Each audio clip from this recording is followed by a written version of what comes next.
प्रधानमंत्री एवं मंत्रिपरिषद। संवैधानिक प्रावधान अनुच्छेद 74 एंड 75। अनुच्छेद 74 राष्ट्रपति को सहायता और सलाह देने के लिए मंत्रिपरिषद होगी, जिसका प्रधान होगा प्रधानमंत्री। राष्ट्रपति केवल नाम मात्र का मुखिया होता है, प्रधानमंत्री वास्तविक कार्यकारी मुखिया होता है। अनुच्छेद 75(1) प्रधानमंत्री की नियुक्ति राष्ट्रपति करेगा।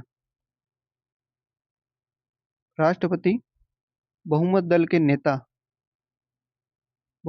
नेता को प्रधानमंत्री नियुक्त करेगा। अन्य मंत्रियों की नियुक्ति प्रधानमंत्री की सलाह पर राष्ट्रपति करेगा।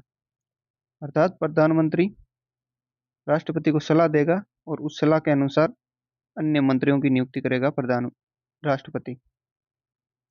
अनुच्छेद 75(2) मंत्री राष्ट्रपति के प्रसाद पर्यंत पद धारण करेंगे। प्रधानमंत्री की इच्छा प्रमुख होती है इसमें। अनुच्छेद 75(3) सामूहिक उत्तरदायित्व।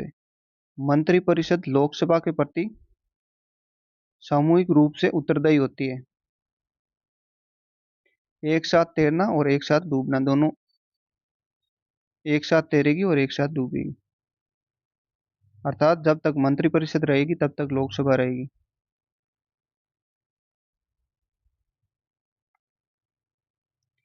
मंत्रिपरिषद का आकार और योग्यता। मंत्रियों की संख्या पर सीमा।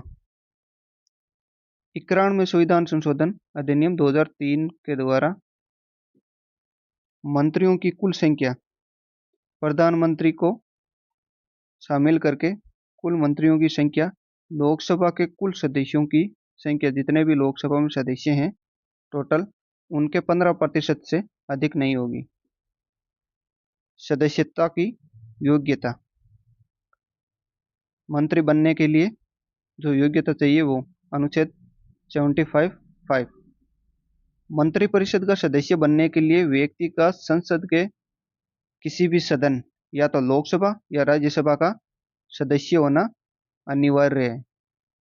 यदि व्यक्ति मंत्री बनते समय सदस्य नहीं है तो उसे 6 महीने के भीतर, जब भी वो मंत्री बनता है उस तारीख से 6 महीने के भीतर भीतर संसद का सदस्य बनना अनिवार्य होता है। और अगर वह संसद का सदस्य बनने में सफल नहीं होता है तो उसे अपना पद छोड़ना होगा। शपथ। मंत्रियों की शपथ।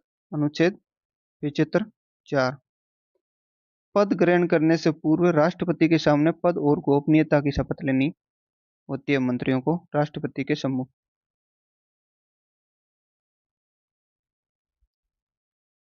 मंत्रिपरिषद की संरचना। मंत्रिपरिषद यह मंत्रियों का व्यापक निकाय है जिसमें सभी 3 प्रकार के मंत्री शामिल होते हैं मंत्रिपरिषद में। जबकि मंत्रिमंडल यह मंत्रियों का कोर और आंतरिक भाग है, मुख्य भाग है मंत्रिमंडल। इसका निर्माण प्रधानमंत्री और कैबिनेट मंत्रियों को मिलाकर होता है मंत्रिमंडल का। सभी महत्वपूर्ण नीतिगत और प्रशासनिक निर्णय मंत्रिमंडल द्वारा लिए जाते हैं। अब है कैबिनेट मंत्री। विभाग के अध्यक्ष होते हैं कैबिनेट मंत्री। सरकार की नीतियों के मुख्य निर्माता होते हैं कैबिनेट मंत्री। सरकार जितनी भी नीतियां बनाती है वे कैबिनेट मंत्रियों के द्वारा बनाई जाती है। राज्य मंत्री। राज्य मंत्री कैबिनेट के अधीन होते हैं या स्वतंत्र प्रभार दिया जा सकता है राज्य मंत्रियों को। उपमंत्री कैबिनेट या राज्य मंत्रियों के प्रशासनिक और संसदीय कार्यों में सहायता करते हैं उपमंत्री। प्रधानमंत्री वास्तविक कार्यकारी मुखिया। सामूहिक उत्तरदायित्व का केंद्र। प्रधानमंत्री मंत्रिपरिषद का प्रमुख होता है। प्रधानमंत्री का त्यागपत्र या मृत्यु होने पर संपूर्ण मंत्रिपरिषद स्वयं ही विघटित हो जाती है। प्रधानमंत्री मंत्रिमंडल को बर्खास्त करने के लिए अपने पद से त्यागपत्र भी दे सकता है। प्रधानमंत्री अगर अपने पद से त्यागपत्र देता है तो मंत्रिमंडल अपने आप बर्खास्त हो जाएगी। लोकसभा का नेता। प्रधानमंत्री लोकसभा का नेता होता है और सरकार की नीतियों की घोषणा करता है। प्रधानमंत्री वह राष्ट्रपति को लोकसभा को विघटित करने की सिफारिश भी कर सकता है। प्रमुख संस्थानों का अध्यक्ष। प्रधानमंत्री नीति आयोग का अध्यक्ष होता है। राष्ट्रीय विकास परिषद, अंतर्राज्यीय परिषद और राष्ट्रीय एकता परिषद का अध्यक्ष होता है प्रधानमंत्री। राष्ट्रपति और पीएम के बीच संवाद। प्रधानमंत्री, राष्ट्रपति एवं मंत्रिपरिषद इनके बीच संवाद की मुख्य कड़ी होता है। अनुच्छेद 78। विधायी परामर्श। राष्ट्रपति को संसद का सत्र आहूत करने एवं सत्रावसान करने, संसद का सत्र बुलाने और समाप्त करने संबंधी परामर्श देता है प्रधानमंत्री और राष्ट्रपति उस परामर्श के अनुसार ही काम करता है। विभिन्न शीर्ष संवैधानिक अधिकारियों की नियुक्ति के संबंध में राष्ट्रपति को सलाह देता है प्रधानमंत्री, जैसे कि भारत का महान्यायवादी, सीएजी, संघ लोक सेवा आयोग के सदस्य, मुख्य चुनाव आयुक्त, वित्त आयोग के अध्यक्ष।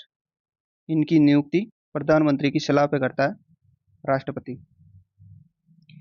किसी भी मंत्री को त्यागपत्र देने अथवा राष्ट्रपति को उसे बर्खास्त करने की सलाह भी प्रधानमंत्री देता है। वह मंत्रिपरिषद की अध्यक्षता करता है तथा अपने पद से त्यागपत्र देकर मंत्रिमंडल को बर्खास्त कर सकता है। प्रधानमंत्री अपने पद से त्यागपत्र देते ही मंत्रिमंडल बर्खास्त हो जाती है। राष्ट्रपति को प्रशासन संबंधी सभी महत्वपूर्ण निर्णय और नीतियों की जानकारी भी प्रधानमंत्री देता है। धन्यवाद।